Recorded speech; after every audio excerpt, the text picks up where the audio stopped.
Hey YouTube, welcome to the podcast.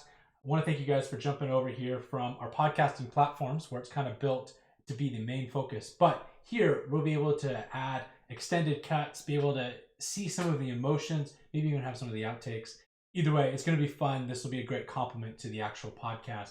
But over the first couple episodes, you'll see that the formatting for Around My Frame right now, as well as the set itself, will probably change as we're still trying to figure out how everything is going to look. So bear with us, and if you'd like, please give us comments of how you think it could be changed or altered, what you think looked good, what didn't look good, and we'll continue to change that over the first couple episodes or so before we find our rhythm. So thank you. Let's jump into it now.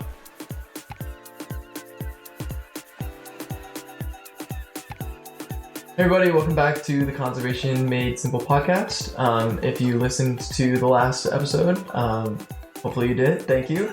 And this is going to be our first one on video. If you didn't, go back. Yeah, if you didn't, go back and listen to it. Go back and listen to it. It was a good one. We went through so many, first we just went through what is CMS. We went through what we want to aim to do with the podcast, where it's supposed to go. And then I think my favorite part of it, which is going through our stories, because not only was it their first time listening to our stuff, but it was our first time listening to some of each other's stories. And definitely, I'm still thinking that you need to alter that one story for Bigfoot. Throwing it out there, but you do what you want. I'll take notes. Yeah. So, anyways, today we're going to break down the mission statement for Conservation Made Simple. So looking forward to kind of going into that. But if anybody doesn't know what the mission statement is, it's Conservation Made Simple believes that conservation of our shared environment should be accessible, solution-oriented, and most of all, inspirational. Yeah. Why is this different? Well, good question, Cameron. A couple reasons. Let me just pitch that to you. Yeah, you hit it out of the park. So I mean, for us, it's different because we're trying to create positive solutions instead of really focusing on negative accusations. In the last episode, we talked about kind of pointing the finger versus learning the motives of someone else and trying to understand. And we as an organization want to work towards creating positive solutions and moving forward into the future, rather than kind of looking at the mistakes of the past and blaming people, because we got to make a difference. So. Well, absolutely. And I think one of the things I've used as an example every time, right? The shirt that I'm wearing today is actually a hemp and bamboo shirt. Yeah. And instead of me just saying, hey, don't use, virgin cotton shirts, and then just point my finger at you and say like, hey, Logan, why are you wearing that shirt? What are you doing? What is wrong with you? Don't do that. I'm instead like, look at how cool this is. Yeah. Right. I mean, and you see this, we naturally do this as humans in life. We're always like, hey, you got to come check out this new thing, or like, come see this new thing. And our excitement then bubbles over and bleeds into other people's excitement. Yeah.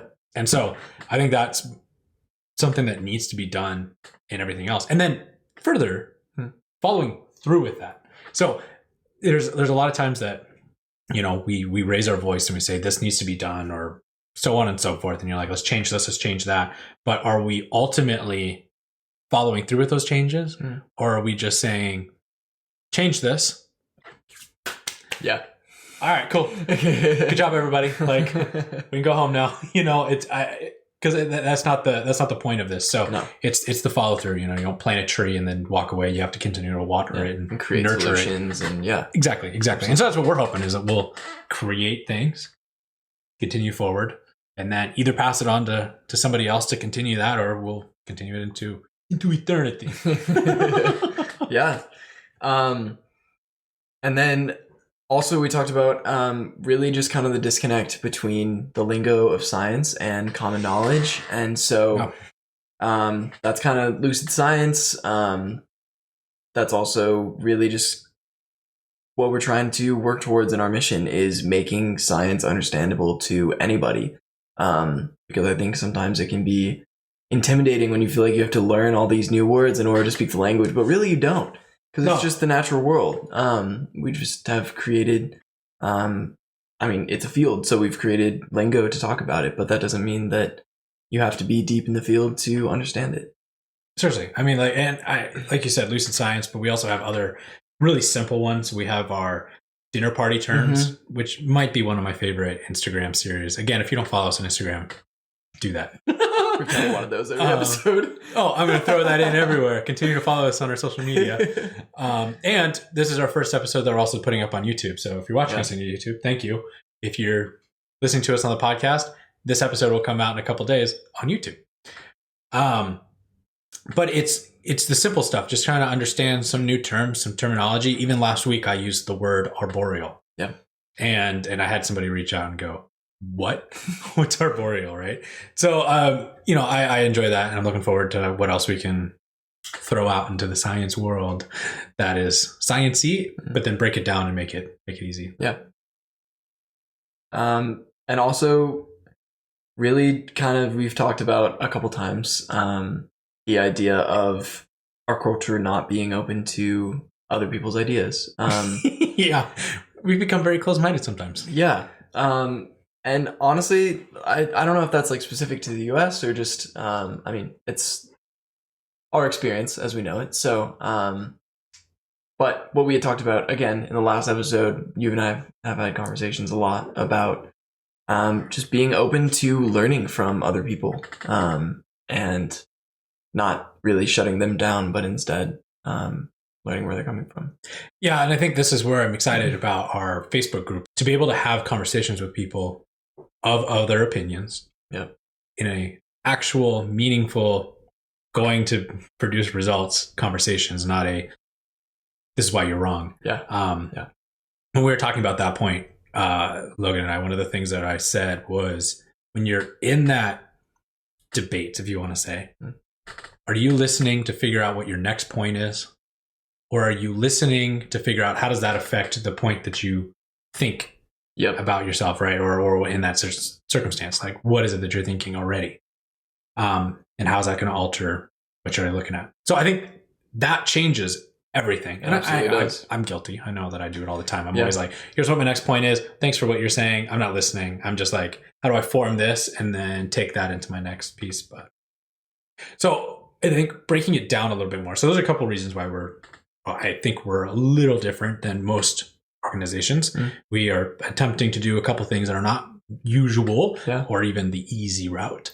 But it starts with, what is the shared environment?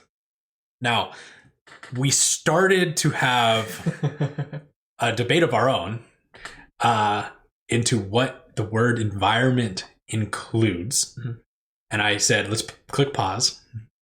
And the two of us, let's finish this on the actual podcast. So this is kind of uncharted territory between the two of us. So going, okay, what is the environment? So I'll let you, because I had brought up the subject. Yeah. So what is the environment to you, and what does it include? Yeah. So I don't know. I think it's something that's changed a lot over time. But when I think about it, I think of like every living thing and every non-living thing like on the planet. And that includes us, which is kind of what... And the things we make. And the things we make. And the ways that we influence the environment. We create new environments as people. And I guess, kind of the sticking point in our debate was whether or not like we really are a part of that environment, or whether we are creators of it. And I think we're both, but at the same time, I think I focus more on the fact that like humans are not outside of the environment. Like we live on this planet. We engage with all the other living animals on this planet as much as, or even more than most others do. So yeah, and my point on that, like you said, was I don't think humans are part of the word environment and the things that we make. I don't think it is the same thing in terms of what traditionally what environment means, right? If I said I'm an environmentalist, I'm not like, hey, I'm going to try to clean up Brooklyn. Like, I mean, like, it's just, there are very different parts of the environment, and then there's us. And I know that I have a religious bias sometimes in some of that. So there's a little bit of it, but ultimately it came down to the idea that if I'm in my neighborhood and a bear comes into my neighborhood, and I where I live, I mean, we are relatively in the woods. I got woods in the back of our place. I've seen bears in the area. We got coyotes all over the place, owls, everything. If a bear comes into our neighborhood, even me phrasing it that way, I've said it's coming to our neighborhood, and we say, well, he's out of his environment, or he's into our environment, or he's into our space. We've talked about, or places to talk about, like the peregrine falcon in New York.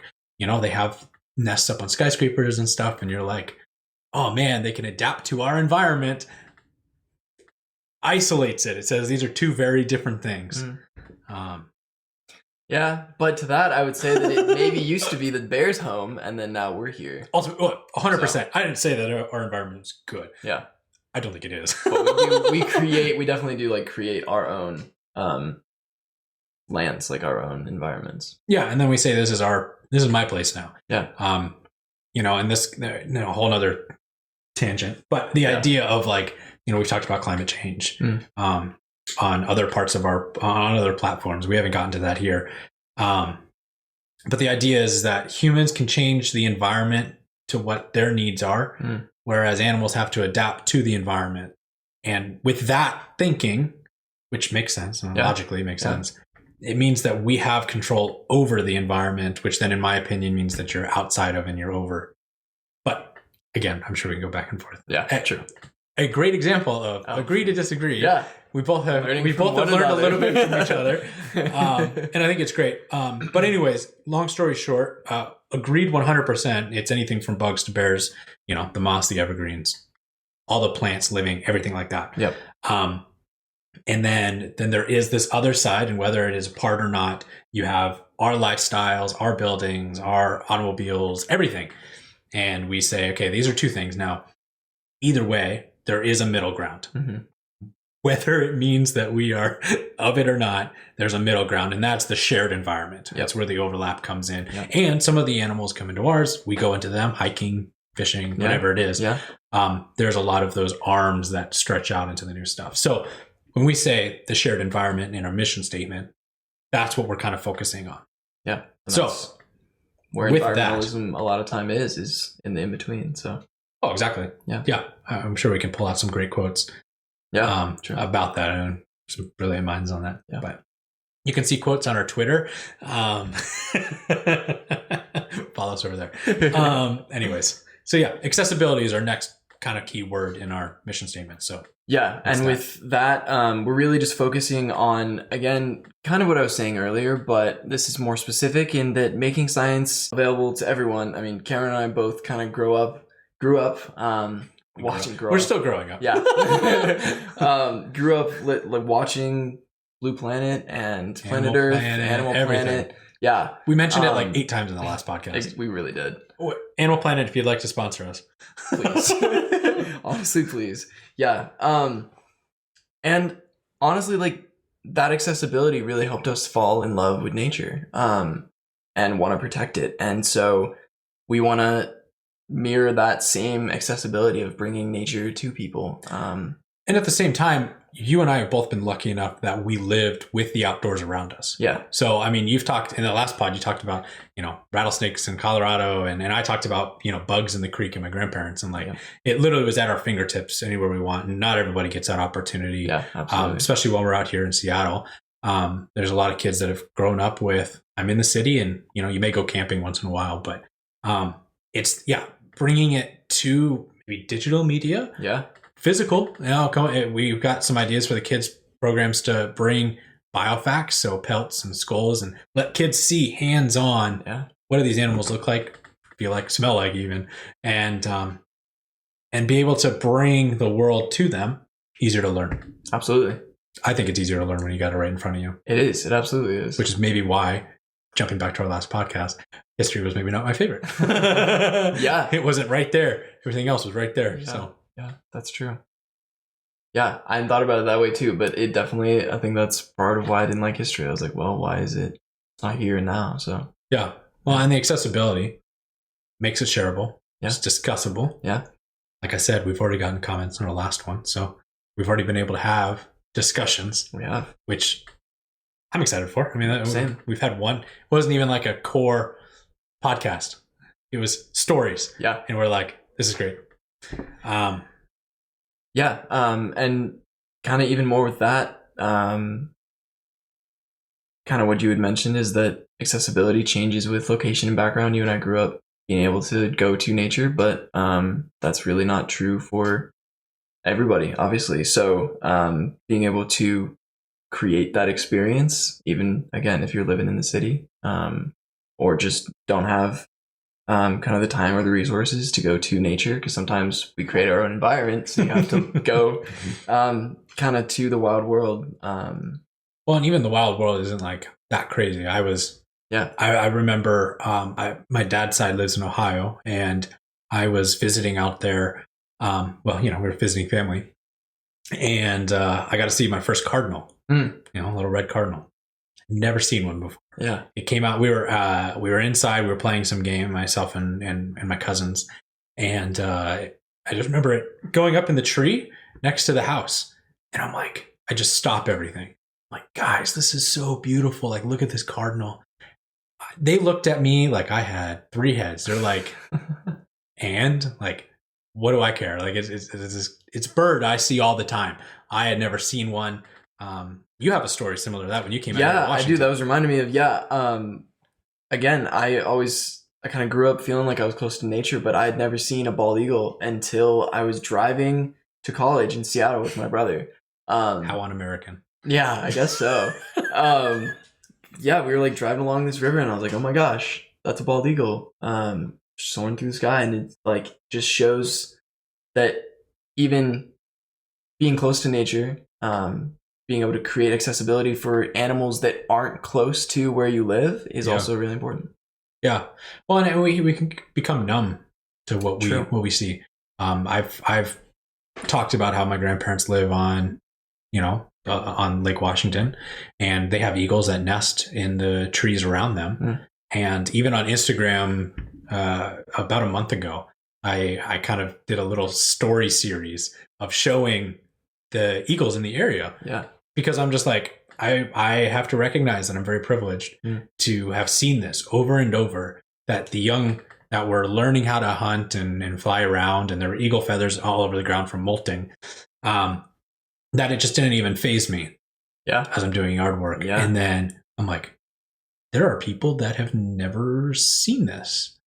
I need to stop and take a selfie. No, I needed to share it. So, but it's cool. I mean, it breaks the mold. Yeah, absolutely. And I'm hoping that a lot of our stuff that we do, in terms of the accessibility aspect of it, will break the a mold of how we learn and what we know. So bringing some of those animals that you've never seen before, maybe based off location, or based off of just accessibility, of like the outdoors are not like a forest to me. They're not right there. But being able to get some other stuff and hands on. I mean, how many times have you ever felt a wolf pelt, right? So if we can bring that into a school and say, hey, like, check this out, it's pretty cool, right? Absolutely. So I could just bring my Alaskan Malamute and it would be similar, but we won't do quite that. the same. Yeah. But another thing that we had talked about in our mission was solution oriented. And again, we got into this a little bit in the other podcast. This is kind of a build off of that, in that being able to create discussion and get down to the deeper issue rather than just talking about the surface level of like, oh yeah, climate change is happening. It's like, okay, so why, and what are like all the impacts, and what's leading up to all of that? What are all the things leading into it? So, well, and making sure it's not a fad. Exactly. One of the things that was really big for us here in Washington, and especially in Seattle, was the debate of plastic straws. That was a year and a half ago. Should we keep them? Should we not? Should restaurants have them? Should they not? So on and so forth. And 2 points on that. One, people followed through with it. You now have many, many restaurants that now have some variation of a straw that's not plastic. And there's more accessibility to buying metal or reusable straws, which is great. And then on the other side of it is it exposed a lot of what could be wrong with just straight banning something. I know that there are some medical conditions that you need a straw to drink. There are also another big group of people germaphobes Yeah. that do not want to use anything but a plastic straw when they go to a restaurant. Yeah. And us looking at them and saying, change your ways, or physically, sorry, you can't do it, is not right. You know, we can't, we have to say, okay, what's the middle ground? How do we meet there in a tangible way? Yeah. That makes sense. Yeah. And actually creates lasting change. Yeah. And I think that's the important piece is I don't think I would, as I would call myself an environmentalist, I don't think I would be upset if plastic straw reduction, or was plastic straw use was reduced down to say 10% of what it is. Yeah. I would call that a win. Yeah, I would too. It's not gone. No. But it's a win. Huge. Yeah, true. And I'm sure that that's probably higher than that population is. But yeah, I'm throwing numbers out that I don't know. And I mean, honestly, that kind of leads also into what we've talked about of buildable steps and not impossible goals, because it's impossible to say like, okay, Sure. everybody stop using straws. It's like, okay, great, but that doesn't do anything. Let's create steps so that people can still use what they want to use, but do it in a way that's safer and better for the environment. And, but again, still allows you to make the choices that you want to make. Because honestly, like, I feel like good environmentalism is making it easy for people to care for the environment, for them to just like do what they want to do, but be able to do it in a way that's not so wasteful. Well, and to allow it to continue on with the lifestyle that you do want to live to a degree. I mean, there's some that are very blatantly against environmental positive moves. Sure. But like, for example, I've talked to people that were like, oh, I have a hard time not using plastic water bottles. I get that. I have times that I'm, somewhere and there's no other option and you need some water. That's one thing. Yep. If you play basketball and you go and take a plastic water bottle to practice every single day, come on. You can do better. I think you can do something there. Yeah. It's not impossible. No. And I would, it's hard now with how cheap they are and everything. Yeah. You can pull it off and you'd be just fine. Yeah. It's those buildable steps and building buildable steps for yourself. Yeah, absolutely. Saying I want to be a little bit better. We have a section of our website called the Made Simple tab. It's just a tab, but we call it the Made Simple tab here. And at the very bottom of it, we have some quote unquote levels of environmentalism. What it is built to be is not saying like, oh, I'm a level 4. Like, great for me. No, it's supposed to like, hey, level 1 are like some of the easier things to do. And try to knock those down and get them down before you go to level 2. Yeah. Push yourself and do some of them. Maybe some of them come naturally to you. You're like, hey, it'd be really easy for me to start a compost pile, which is a higher level. But it's really hard for you to, like I said, let go of plastic straws. And that's fine. You're building some direction. Yeah. And it's getting better. Right. And so I love that section of our website. Being able to have something for you that helps you like build slowly towards better solutions is really helpful, because sometimes the problem can feel too big. Or by yourself. Which again is another thing that we talk about in our mission statement, is trying to inspire people, trying to create inspiration. And we have kind of talked before about how sometimes conservation can get kind of Debbie Downer. Yeah. We talked last time on the last podcast about getting bogged down in everything that's going on. But it can be really easy to do sometimes. It can, but it doesn't have to be that way. Like, it's easy to create good conservationists and inspire. It's easy to create good conservationists and kind of push people towards focusing on the possibilities rather than the problems and being solution oriented. Yeah, and I think one of the things that I loved that you had said when we were first talking about this topic was you said that good conservationists try to spin negative problems in a positive light. And I don't think that gets enough credit. Again, this is probably the right word for it. That you can't be a conservationist that just points fingers and says, you need to change, you need to change, you need to change. You gotta work with everybody. You have to work with people, right? Because otherwise you're going to get shut out pretty quick. Yeah. we had kind of a small mini debate ourselves about whether this was how big of an issue this really was. I think it is a big one. I mean, that's why we put in our mission statement, is that it's something that is hard to hear. And there's a lot of organizations, I won't name names, and there's a lot of organizations that focus on just the negative, and they hope that that's where it's going. And now, as someone who's grown up with those organizations around, I can't stand the organization because all it is negative stuff, or they'll miss the point, and so on and so forth. And important to like point out the problems, but if you're going to point out a problem, you have to also present a solution, because otherwise you're just kind of becoming part of the issue. Exactly. And it's like back to the plastic straws. Yeah. I can say plastic straws are bad. Yeah. They are. Yeah. It's terrible for the environment. Yeah. But if I don't follow that up with, hey, here's 8 websites that you can get a reusable straw, or, hey, guess what? I'll buy you one. Yeah. Then how am I helping the situation? You're not. Not. Yeah. Not at all. So it's like something that you want to be able to show that. And like the shirt example I said at the beginning, right? You want to point people towards great places, where to buy stuff, where to support things. I'm hoping that this podcast gets shared to people. And people are like, hey, this is a great opportunity to learn something new, right? That's a great example. So in our Made Simple tab, we have a list of stores online and in person, places that you can buy items for around your house, whether it's from your kitchen to your bedroom, things you can use outside for your dogs, all kinds of stuff, all a bunch of eco-friendly products, things like that. Yeah. So. Yeah. And what we had said before when we were talking about this was that with great power comes great responsibility.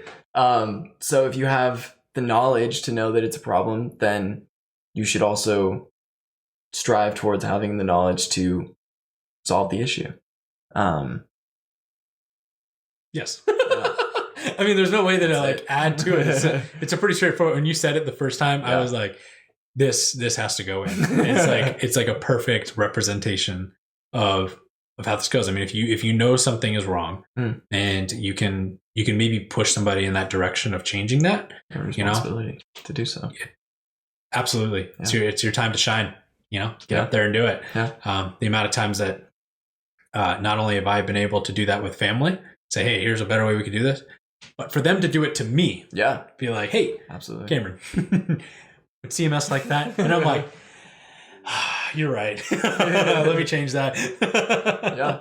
But yeah, it's possible. It's not someone else's job to do it. Yeah. It's ours. Yeah. So that's like a couple of our things of what we wanted to kind of break down the mission statement. But another one of the things that I think is most important about our structure as an organization, and one of the things I love about it, one of the things I pride it in, I guess, is that I want to put, as the president, I want to put our board members, our volunteers, the people within the organization first. So setting them up for careers or things that are down the road. It's being able to say, hey, you want to go into this section of environmental, policy. Yep. Well, that's not going to help if I say, hey, can you go and do some art pieces for a series that we're doing? Like, it's not going to help. Yep. But if I said, hey, would you be interested in doing a series on one of our social medias about like, what are some policies happening in the White House right now, or our local governments, on some stuff like that? Total different ballgame, right? I mean, for example, once you share, what's yours? Like, how have we structured it so that it helps you? I mean, you want to go into a direction of, yeah, this is so true. Yeah. Yeah, absolutely. So, I mean, when I was even becoming part of CMS, we kind of talked about strengths and weaknesses, and I've been able to make all the Lucid Science videos because I'm majoring in marine biology, minoring in film, and being able to kind of put those together and practice education as I grow up, wanting to be able to create films that educate people and make them love the environment. And that comes into the podcast. Yeah, absolutely. And we're thinking about putting into YouTube more of a little web series type thing. Yeah. In the air. But that's Logan's heading that up and working on that. And so those types of things, it's like a real example of here's where you want to go. Here's what we're going to do. Because if, God forbid, CMS stops tomorrow, the people within it, I'm hoping, have at least another 40, 50, 60 years in this world of environmentalism and saying, what are you going to do for it? And this is what their passion is now. I'm assuming that's what their passion is going to continue to be. Yeah. So let's use that to your full capability. And on top of it, you get pumped up. You do. Right? I mean, you're just like, oh yeah, I'm happy to do this because I don't have to think about it. Yeah, I'm that's what you care happy about. to get out of bed and, edit for 6 hours if need be. Yep. We haven't gotten there yet, but I'm hoping he has a smile when we get there. Yeah. So yeah, that's it's a little bit of a quicker pod from last week.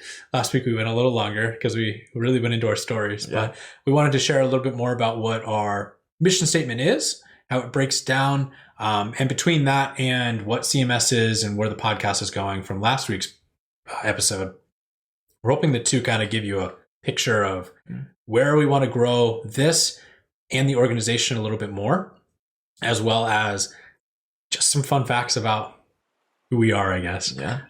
Personally, Logan and myself, and CMS. So, any last words on this podcast? I think you killed it.